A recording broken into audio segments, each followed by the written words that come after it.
Hey, I'm Alex Radcliffe from Board Game Co. And today I wanted to have a conversation about early birds. Early birds specifically in Kickstarter. And this is something that I've talked about in the past. It's something I regularly bring up in different videos, mentioning it in different ways. But I guess it's come to a point, I think it's just because recently I've seen a lot of campaigns with early birds, for better and for worse, done in different ways that I don't necessarily know if I agree with, or in some cases I know I don't agree with. And I thought it'd be an interesting conversation to have, both just because it's an interesting conversation to have, as well as for backers like you and me who are back in a campaign to get a little more insight into the conversation, as well as for people putting out games themselves. I mean, one of the things that always fascinates me is there's a certain lens that is lost when you're running a Kickstarter compared to when you're a backer. And unless you're someone that backs a ton of Kickstarters, unless you've been involved in it, you sometimes lose sight of what it's like to be on the other end of a Kickstarter page. And it's always fascinating. And a key thing that I should say very at the beginning of this video before we get too much into it is, as always, I am coming into this conversation with things that I know, things that I don't know, things that I have opinions on. But if you in any way, whoever you are watching this video, whether you're a backer, a publisher, a who knows what, if you have something else to add to the conversation, if you have something that I've missed, some insight, some difference, or just something I'm wrong about, please let me know in the comments down below, because one of the things I love about these videos is the educational aspect, and the educational includes me. There are many times in the past where I've had people commenting, people in the industry, as well as just other people who spun things from a different point of view. And I guess with that level of disclaimers and liking the conversation and all the usual stuff I talk about aside, let's jump into early birds. And I want to cover this conversation from four sides, which is, number one is, why do early birds exist? Number two is the downsides of early birds. Number three is how not to do early birds. And then finally, number four is what I personally view as the ideal way to do early birds. Some of them I think are facts. This is just the way it should be done. And others are coming with a healthy dose of opinion that, to be frank, I might just be wrong about. And to start with, why early birds? And timestamps down below in case you want to skip to any particular section. Maybe you already know why early birds exist. But in recent campaigns, I've seen a lot of pushback about, well, why is there an early bird? I mean, I'm walking in on day 4 and I don't get that thing that everyone else got, and now I feel penalized, left out, a sour taste in my mouth, and now I'm not interested in backing the campaign. Why do the publishers feel the need to make me feel like an unwelcome guest, like a second-hand citizen, when I just want to be part of the team? And that really is skipping to the second section of the downside of early birds, and we'll come back to that. But let's start with, why do early birds exist? And the answer is basically, it's a self-driving hype train. Kickstarter, by the very nature of the way it's set up, both technology of Kickstarter itself, other external things like KickTrack, as well as general buzz, they incentivize a hype train that is unfortunately necessary, and sometimes you have to have consequences in place to participate in that hype train. So let's go through all those different things, because to begin with this KickTrack it's a Kickstarter agglomeration. This is a word I'm forgetting here. It's a Kickstarter, central hub for different campaigns and whatnot, primarily focused on board games. And there's a big thing about being on the KickTrack hotness. So if someone goes to KickTrack, they'll just get that list of the hot Kickstarters and they'll click on them.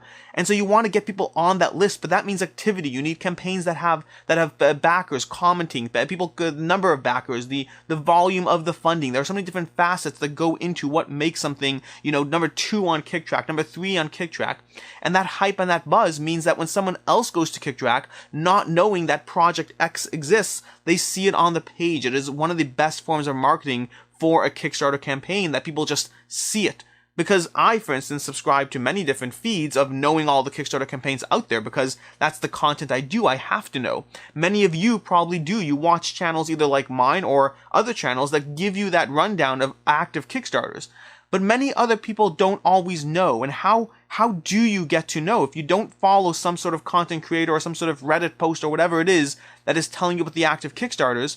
Sometimes you know about it because you went to KickTrack or some other such site, and the hype train directed you further. And so KickTrack is a big part of it, and so is Kickstarter itself. Kickstarter itself has all these things of the projects they love. They know projects that, because effectively they're making them money. So Kickstarter likes to hype campaigns that are doing well, that are successful, that are seeing that day 1 funding.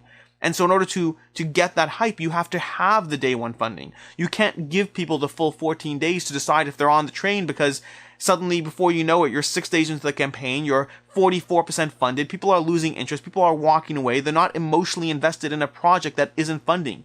That day one funded, that 3-hour funded is a real thing that continues to incentivize the hype. This campaign is doing so well.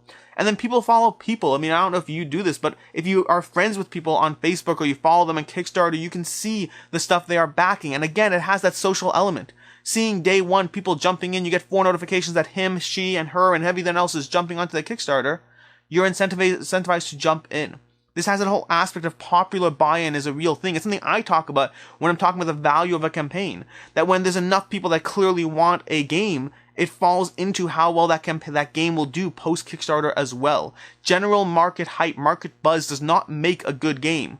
But it does tell you, it does give you an indicator as to whether this game is going to be popular. I mean, the entire nature of Board Game Geek ratings isn't purely based on how good a game is, but rather how popular a game is and how good a game is. Sometimes you can't just be good, you have to be well known, and that general buzz is important, and that's why you need all these early bird stuff. Because if you simply wait, if you simply try to drive the promise of a good thing will sell itself, or they'll make up their mind by the end of the campaign, if they were interested, they'll back when they want to back, all those things aren't true. It's not how marketing works. It will get some people in the door, sure. I mean, you could have Kickstarter campaigns without early birds, that's 100% true. But you want some form of hype, and that hype could be 14 different content creators putting up previews of the game. It could be having enough people hyped about it because they liked your last Kickstarter or your other games. Early birds are certainly not essential, but they are a very effective tool at getting people to commit day one, because they might back out. I mean, many do. I often, whenever there's an early bird, I jump in and then I decide later if I want to back out or not. But you still need to get people in the door. It drives that initial base of people. And the problem is, and this is where we get to point number 2, which is the downsides of early birds, which is most content creators recognize, not content creators, most project creators, most Kickstarter companies or whatever, recognize that as a downside. They understand that there is a downside, that you're going to then have someone who pops in on day 3 and they feel like a second-hand citizen. And there's no easy way around it. There's ways around it. We'll come to that later. But there's no easy way around that because it's a sacrifice you make. You have to get that day one hype in order to add to a greater degree of overall success to your project. Will you then have people who come in later who feel penalized for just not knowing in time? 100% yes. Nobody wants that. Nobody likes that. Nobody wants to in any way say, well, we now have our tier. We have, the first 2 days worth of people who backed our Kickstarter. Those are the best. Then we have everyone else who backed our Kickstarter, and those people are okay. And then we have people who buy our game at retail, and those people are just whatever. These things nobody wants to make anyone feel less special. But the problem is sometimes you need to give people a reason to jump in early on. And so the idea that there's going to be a downside, people know this, and it's a sacrifice they make. I mean, you're going to have people who feel punished for just not knowing. You're giving people a reason to walk away after the first 2 days. Many people will, and myself included, will jump into a Kickstarter that had an early bird that they missed and use that as the excuse not to back the game. There is 100% a downside to this marketing tactic. And they all know this. Companies know that there's a downside. You're going to walk into the campaigns where people are commenting in the comment section about how upset they are they missed the early bird. You're adding the potential for toxicity to your campaign if you have these early birds. But unfortunately, while there are downsides, the upsides generally outweigh those downsides. The necessity of this marketing technique, of this aspect, is unfortunately an important one that can be dismissed, it can be ignored, but it can't be ignored unless you have something else in place. And like I said already, you could have a ton of content creators putting out content in your game. You can have an established audience because you're a company that has historically done well and put out good games and people love your stuff.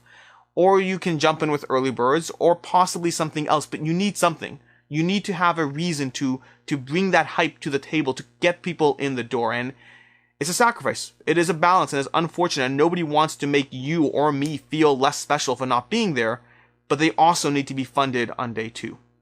Which brings us to the third section, which is, well, day 1. You want to be funded day 1. Which brings us to the third section, which is how not to do early birds.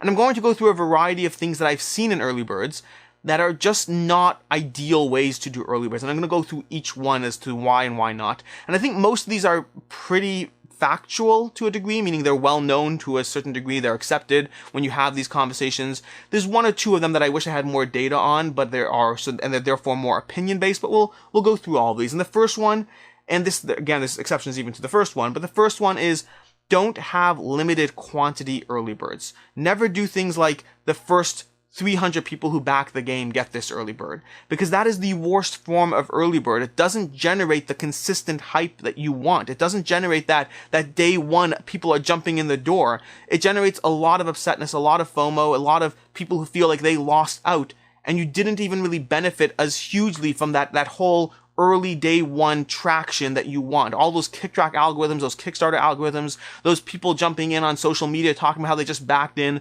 following your different people or whatever who backed a game and getting a notification that they backed day one. When you have a limited early bird, you're basically just pissing people off and you're not really getting that full benefit. You're going to end up instead with multiple social media posts on people about, hey, did you see this campaign? I hate it. I can't believe they did that. You're going to generate negative feedback or negative marketing or whatever, which to a degree, by the way, is still marketing, but it's still not it's not the ideal way to do things. It's not the ideal way to generate that hype. You don't want to be known as the campaign that just annoyed people or didn't think it through. You want to be thought of as the campaign that gave people a reason to be there day one. So limited quantity early birds, generally not a good idea. There are rare exceptions. I think the only exception I can think of really is, and it's not really an early bird in the typical sense, is Chip Theory Games often has this whole Chip Theory lifetime pledge that they have like a few in each of their Kickstarters. And it's a fascinating thing. It doesn't really serve the full point of early birds, but it can be an interesting conversation in and of itself. So that one is an interesting exception. Number two is don't make your early birds price-based. You don't make, meaning what you don't do is you don't say, hey, you know that $80 pledge? We're going to make it $70 for the first day. Don't do that, because you never want to decrease the perception of price and value. You always want to add value. You never want to take it away. Effectively, what happens is if you price your $80 game at $70 for day one, everyone who walks in feels like they are overpaying for the same thing. Now, don't get me wrong, there's a certain feeling that will be there no matter what, but it is far better to give something, to give an extra thing that, you know, day one you'll get that miniature, because then later the difference, the perceptual difference of added value that you didn't get versus overpaying for something, it's a huge marketing thing of a perceptual difference that you never want to do. You never decrease price, you always add value. So when you're doing an early bird, don't make it, and I've seen large companies who do this, and I don't know why they do. You do not lower the price of your game for an early bird. You always give something extra instead. So that's number two. Number three is do not and this is an interesting one that, again, I see a lot of companies do. Do not do a pledge level early bird. Rather do a day one, day two backer early bird. And the reason for this is something that if you think it through, if you think of the campaigns that have done this, that have given you hey, this early bird pledge is $150 and this isn't day one, this is only going to be available for the first 2 days and this pledge level is something you can jump in on. When you think of campaigns that have done that, and I don't want to sit there and name names, but when you think of campaigns that have done that, what inevitably happens is they tend to see a mid-campaign stall. And the reason for that is very interesting, because the reason for that is effectively what you've done is you've just convinced 500 people, 1,000 people, whatever the numbers are, to jump in on a campaign and temporarily give $150 of their money to a campaign, putting an artificially high amount of funding into your campaign that will slowly drop off as many of those people make up their mind, as many of those people who jumped in knowing full well that they might cancel, they slowly start to cancel as the campaign goes on, and you suddenly start seeing a funding stall, and people start getting worried, and then other backers of the campaign suddenly feel there's not enough forward momentum. And especially if you're doing this combined with stretch goals that are monetarily based, that is going to really hurt your campaign mid-campaign, because everyone wants to see that forward momentum. Everyone wants to see that next stretch goal unlocked. And when they instead see funding numbers decreasing or barely staying still, they are not going to be happy with the campaign. You never want to lock people into a full pledge early bird. Rather make it day one or day two based or whatever it's going to be, because then those people, the people who are actually interested in your campaign, will usually jump in on a full pledge anyway, versus the people who are more on the fence will usually jump in with $1. Always make your early birds available even if you backed for $1, because you'll still get that hype, you'll still get that kick track number, you'll still get Kickstarters, not Kickstarters fully funded in 2 minutes, but you'll still get Kickstarters general algorithms, you're still going to have all the notifications from your friend just back to Kickstarter, you're going to get most of that benefits of an early bird, and you're not going to lock yourself into a mid-campaign stall as people start dropping out, because the people who are dropping out are most likely and most frequently the people who backed at $1. So don't do full locked-in tiered pledge levels. Rather do it based on backer numbers or day one, first people back in the first few days, whatever. And speaking of day one and first few days, number 4 is always give a few more days rather than a few less days. Meaning, ideally give, in my opinion, 3 days. Don't give 1 day. Never give 1 day. Ideally give more than 2. I would say 3 days is a good, solid, sweet spot number where you're going to get a decent amount of people in that door, and you're not going to really suffer too much because you made it too large. Meaning, the thing you're trying to avoid, the thing they're trying to avoid when they do these day one early birds, because again, they recognize that you're locking people out. They recognize that when someone else shows up at the door later, they feel like a second-class citizen. But what they don't want to do is the longer the period you make it, and even to 3 days you are pushing this to a degree, you run the risk of someone saying, oh good, an early bird, I'll be back in a day to back it. And that's someone you might potentially lose because you're not incentivizing them to act right now. Now this is the one where I don't have data on, but I don't think most people are walking away. I think most people, when they see that early bird, they likely are just going to jump in right away, and then they'll figure out cancellation later. I think most people who are going to be sucked in by the early bird aren't going to think to themselves, well, I'll come back in 2 days while the early bird is still active. Now I don't have data on this one, I don't, but again, it's a healthy balance of trying to get that push, get that incentivizing people to jump in, while trying to avoid people coming in too late and feeling like they got punished for not knowing. And so the larger that window is, 24 hours is barely anything. 24 hours is, if you weren't signed up to our pre-notification list, you're going to miss this. 48 hours is a better window. And ideally 72, a full 3 days, gives people a lot of time for that social buzz to hit. For that, I was off for 2 days, I was taking a break, I wasn't even looking at the computer, whatever it was. 3 days really is a good sweet spot for that. And lastly, the last thing I should do, speaking of early signups and whatnot, is do not give any, whenever you're doing early bird signups or sign up to our newsletter to be notified of the campaign and get this extra, make those extras incredibly minimal, if anything at all, because that is only further going to drag down the idea of people feeling like they missed out without even the campaign having launched. If you walk into a campaign and you see comments of, great, I got my newsletter, sign up, miniature or whatever it is, you're going to feel really hurt. You're going to feel like you were there within the first 20 minutes of the campaign and you're still not getting something? You're still missing out just because you didn't have some sort of Facebook ad pop up saying subscribe to our newsletter? Try to make any newsletter sign-up bonuses incredibly minimal, if anything, and ideally make them community-based, meaning for every 500 people who sign up for our newsletter, for every 500 people who click notify me on launch, figure out some sort of community-based thing where it grows together, where everyone is incentivized to share that. Because early newsletter signups are a different beast than the nature of KickTrack and all those other things. They do go hand in hand, but they're very different. Early bird signups are to get as many people to click notify me, to have that email in their inbox when the campaign launches.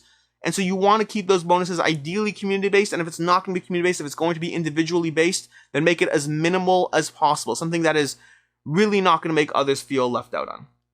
And that's how not to do early birds. Which brings us to section 4, which is how to do early birds. And really one of those is just a conglomeration of everything I just said, which is 1, make it unlimited quantity, do not make it limited in quantity. Number 2, make it always add value, do not take away value. Ideally make it 3 days to anyone who pledges even at $1 as opposed to a full pledge level. And then make it something, like I said already, in terms of adding value, make it some sort of miniature or deck of cards or promo or something else that is free to people who backed in that time period. And then for everyone else, they can buy it for ideally between $5 to $9. Once you cross that $10 line, it's already going to start feeling like you missed out on a bigger chunk of something. And at $5 to $9, you're still going to incentivize that early bird back. And so that is a balance you want to have. The last thing is really something I've talked about before as well. I've talked about in other videos, but this is something I'm a huge fan of because I think it really does accomplish the point of early birds while giving you a kind of net benefit as well as an upsell at the same time.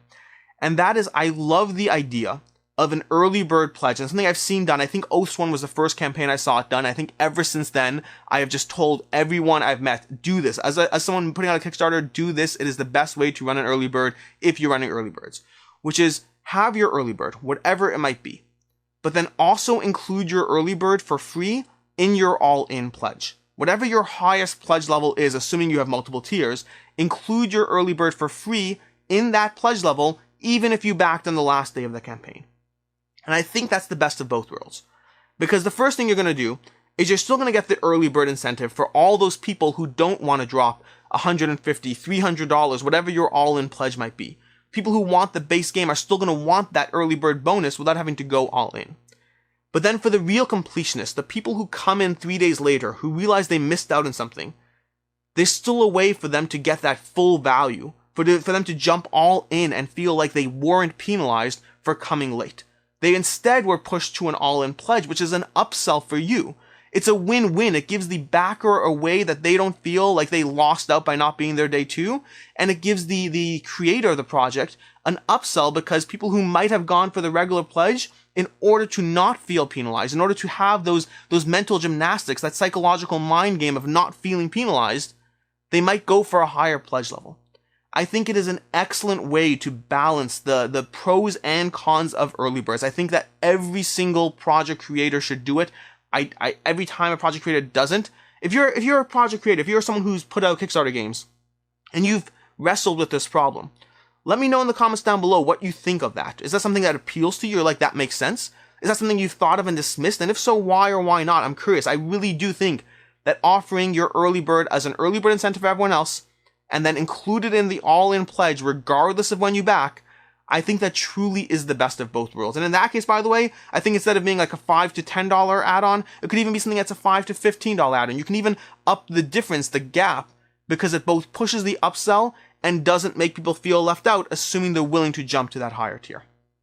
And that, at 23 minutes into this video, or somewhere in that range, is basically everything I can think about as far as early birds. This is a fascinating conversation. It's a conversation that will always be evolving because the technologies, the algorithms, the tricks project creators can do in order to try to get that early bird buzz, those things will always change. There's always going to be something new on the horizon. There's always going to be a new trick, a new adjustment, a new something. But at the end of the day, the point of marketing is never to make people feel left out. That is an unfortunate side effect that happens with marketing, even FOMO. The goal of FOMO isn't the negative feeling you suffer. It's the positive aspect of backing that they want.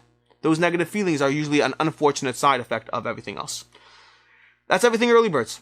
If you have anything that you feel I missed, any opinions, ideas, whatever, or again, I'm honestly, the thing I'm most intrigued by is if you are someone who's run Kickstarters, I want to know what you think of that last idea. Does that work for you or not, or whatever?